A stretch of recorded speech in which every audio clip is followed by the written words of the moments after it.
घर वाले के कहने, किसी के कहने के बाद ही ना उसको हम बुलाए हैं पूछताछ के लिए, उनको बुलाए हैं तो थाना पे तो नहीं है, दूसरे थाने पे? अरे भाई आप इतना सुनिए, हाँ। कुछ काम हो रहा है, गुप्त रूप से चलने दीजिए, कांड का खुलासा होगा। हाँ। आप लोगों को सब सच्चाई सामने। अच्छा, लगातार इस प्रकार से आपराधिक ग्राफ बढ़ रहे हैं, कुछ दिन पहले भी हुआ था चैनपुर में और फिर हो रहा है, इस पर क्या कहिएगा? पहले वाला खुलासा हो गया, गिरफ्तारी भी हो गया, ये वाला भी हो जाएगा, क्लियर हो जाएगा। देखिए ये है दरोगा जी, और अभी टाइम हो रहा है एक, यानी रात की घटना जो है, या वीडियोज आपने देखा कि जैसे कि लगातार इस पर हम रिपोर्टिंग कर रहे हैं। एक सवाल खड़ा करता है, सिवान का ये सिसवन प्रखंड है और प्रखंड में एक बहुत ही जो रहस्यमय तरीके से एक हत्या कर दी गई है, उस हत्या पर क्या कुछ कहना है यहाँ के परिजनों का आपको हमने सुनाया। लेकिन इसमें आपने टाइटल पढ़ा होगा कि अपराधी बाहर और मुखिया जी अंदर। तो हम आपको ये बताना चाहेंगे कि वो मुखिया जी नहीं है, लेकिन गांव के लोग उनको मुखिया जी कहते हैं क्योंकि वो मुखिया जी के बेटा है, इसलिए उनको मुखिया जी ही लोग कहते हैं, इसलिए हमने टाइटल रखा है कि मुखिया जी अंदर। अब सबसे बड़ा सवाल है कि आखिर मुखिया जी को अंदर क्यों किया गया, क्योंकि अगर हाई कोर्ट की भी माने तो मदद करने वाले इंसान को एज ए सस्पेक्ट आप नहीं पूछ सकते, नहीं रख सकते। तो इस पर क्या कुछ कहना है परिजनों का, ये हम जानते हैं, क्या कुछ कहिएगा? हम क्या कहें? जैसे कि मुखिया जी का आपका कॉल आया था, किसका कॉल आया था इस घटना के बाद? मुखिया जी का आया था। मुखिया जी का कॉल आया था? हाँ, वही ले गए थे। क्या किया, क्या बोल रहे थे फोन पे? एक्सीडेंट हो गया। तो एक्सीडेंट हो गया, तो अभी जैसा कि है कि हिरासत में मुखिया जी को ही लिया गया है, इस पर क्या कहिएगा? तो अभी हम कैसे कहेंगे? आपका लड़का कितना बजे गया था घर से? घर से हमारा गया 5 बजे। 5 बजे। क्या नाम था उनका? रितेश सिंह। रितेश सिंह।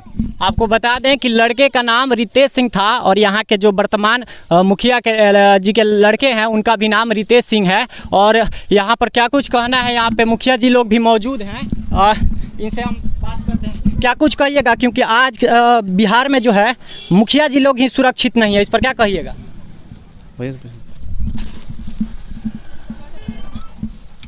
क्या कहिएगा? देखिए, जब से ये महागठबंधन की सरकार बनी है जी, तब से समझिए कि 3 महीना हो गया। हाँ। इस 3 महीना में लगभग 45 गो मर्डर हुआ है। 45 गो सिर्फ दरौंदा विधानसभा में। हाँ। और ये जो परिस्थिति बनी है, 1990 में जो बिहार का हाल था उससे चौगुना ये हाल 3 महीना में हो गया है।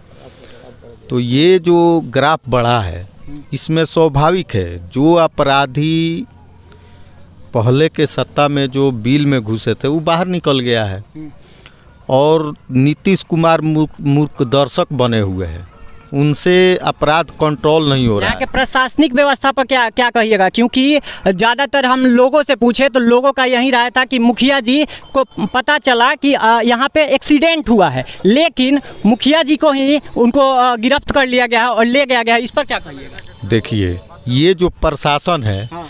ये दारू और बालू से फुर्सत नहीं है इसको। हाँ। ये जितना नीतीश कुमार का प्रशासन है ये दारू और बालू में लगा है। इनको दारू और बालू से फुर्सत मिलेगा तब न सच्चाई पर जाएंगे। वो तो दारू से पैसा वसूलवाने में लगा है प्रशासन। हाँ। तो उसको काहे नहीं करेगा? जो बचा रहा है उसी को उठा रहा है। हाँ। तो उसको तो दारू बिकवा रहा है। हाँ। एक चीज़ बताइए, जो दारू बिकवा रहा है, कहीं पर दारू बेचने वाला को लोग पकड़ रहा है? एक चिरुआ पीजिएगा आपको पकड़ में जेल बंद करेगा, और तो टणक के टणक जो बेच रहा है उसको फ्री में छोड़ दे रहा है कमीशन लेकर के। तो सरकार की जो व्यवस्था है, ये व्यवस्था का दोष है, इस पर सरकार को अमल लाना चाहिए ना।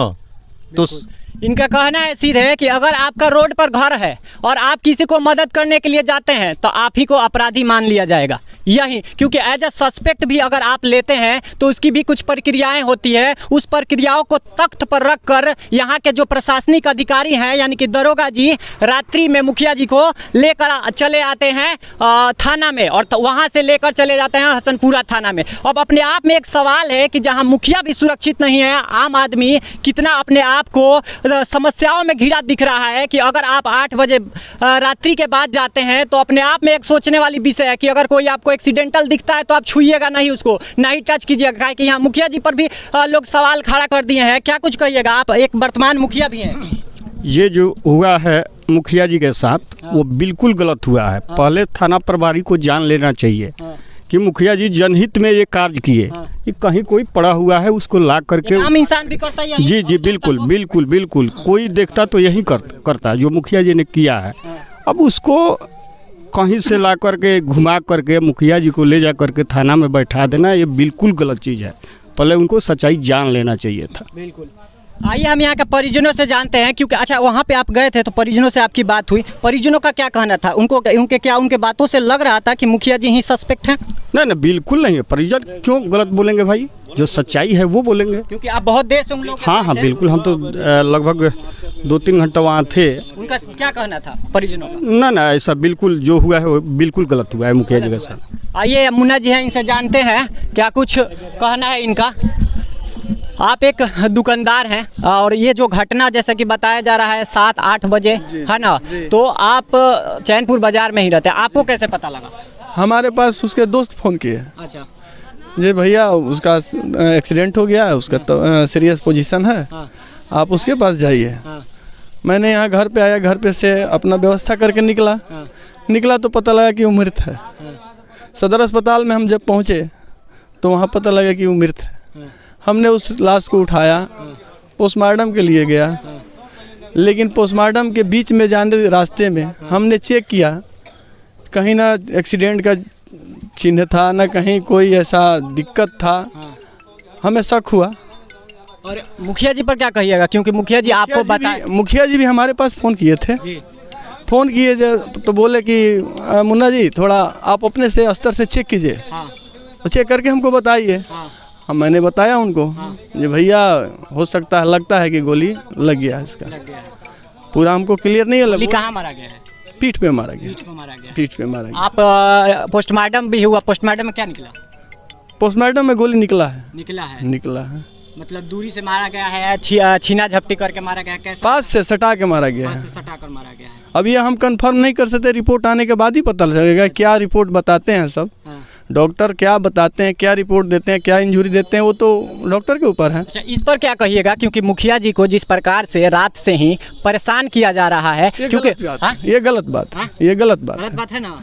वो समाज सेवी हैं, समाज सेवा उनका काम है, तो वो तो आना जाना उनका लगा रहेगा। हर किसी के मुसीबत में, हर किसी के आफत में, हर किसी के फंक्शन में उनको जाना ही जाना है। ये इसलिए कि ये पंचायत के मुखिया हैं, पंचायत का सर्वोपरि हैं। बिल्कुल। तो मुखिया हैं तो उनका तो दायित्व तो बनता है आना जाना, मदद करना। ये मदद करना कोई गलत चीज़ नहीं है। बिल्कुल। तो ये सीधे यहाँ के परिजनों का कहना है, ये उनके चाचा जी हैं, चाचा है ना? नहीं, हम भाई हैं। जो लड़का का डेथ हुआ है उनके भाई हैं। सीधे इनका कहना है कि मुखिया जी मदद के लिए आए थे। जाहिर सी बात है कि अगर मुखिया जी सुनेंगे, और ये पहली बार नहीं है, ऐसी कई घटनाएं जो हुई है उसमें मुखिया जी जब भी सुनते हैं तो जाते हैं और तत्काल क्या होता है कि मरीज को उस प्रकार से ट्रीटमेंट के लिए डॉक्टर के पास ले जाते हैं। ये पिछले कुछ दिन पहले भी इस प्रकार की घटना देखी गई थी। क्या कहिएगा? देखिए, प्रशासन को क्या कहिएगा? सुनिए, वो तो एक जनप्रतिनिधि है, मुखिया है। हम आम आदमी लोग हैं, आम नागरिक हैं। हमारा भी मान लीजिए घर रोड पर अगर है, इस गांव में हमारा घर है, यहाँ अगर किसी के एक्सीडेंट होता है तो हम लोग बढ़ चढ़ के अपने से करके उसको हॉस्पिटल तक पहुँचाते हैं। लेकिन ऐसा हुआ तो अगर मान लीजिए मुखिया जी को फंसाया जा रहा है इसमें, तो हम लोग भी नहीं जाएंगे, भले कोई मर जाए। और इस पर हमारे हाईकोर्ट का एक निर्देश आया था, जिसमें हाईकोर्ट ने स्पष्ट तरीके से निर्देश माननीय न्यायालय ने कहा था कि रोड पर कोई भी एक्सीडेंट होता है तो आम नागरिक अगर उसके हेल्प के लिए आता है, उसको हॉस्पिटल पहुंचाता है, चाहे थाने में ले जाता है, उस हेल्प करने वाले व्यक्ति से कोई भी प्रशासन टचिंग नहीं करेगी, कोई मतलब उसे इफ बट उसके ऊपर नहीं लगाया जाएगा। लेकिन ये चैनपुर प्रशासन की मतलब क्या कहें, असफलता है, चाहे जो भी कहें, मतलब ये लोग पूरी तरह अपराध को अंकुश करने में ये लोग असफल है।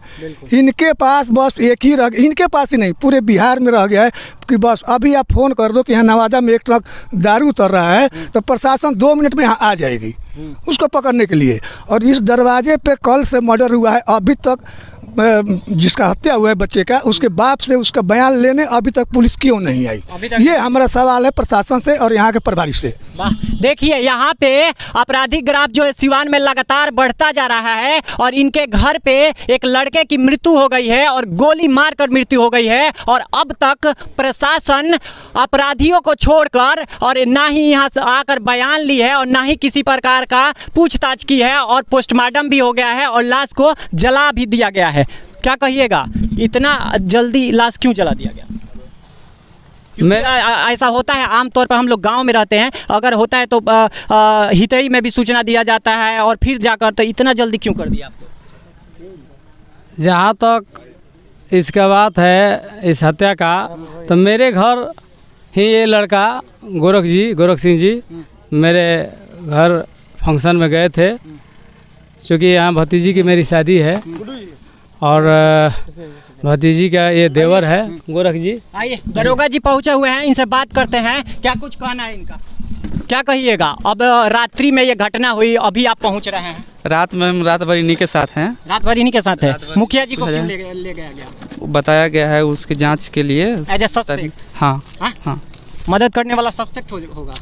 ये तो अनुसंधान का विषय है, ये वादी के बयान में आएगा, साक्षी के बयान में आएगा। अनुसंधान का विषय। घर वाले कह रहे हैं कि वो मदद करने आए थे। तो ठीक है, तो घर वाले के कहने, किसी के कहने के बाद ही ना उसको हम बुलाए हैं पूछताछ के लिए, उनको बुलाए हैं। तो थाना पे तो नहीं है, दूसरे थाने पे। अरे भाई आप इतना सुनिए, हाँ। कुछ काम हो रहा है, गुप्त रूप से चलने दीजिए, कांड का खुलासा होगा। हाँ। आप लोगों को सब सच्चाई सामने। अच्छा, लगातार इस प्रकार से आपराधिक ग्राफ बढ़ रहे हैं, कुछ दिन पहले भी हुआ था चैनपुर में और फिर हो रहा है, इस पर क्या कहिएगा?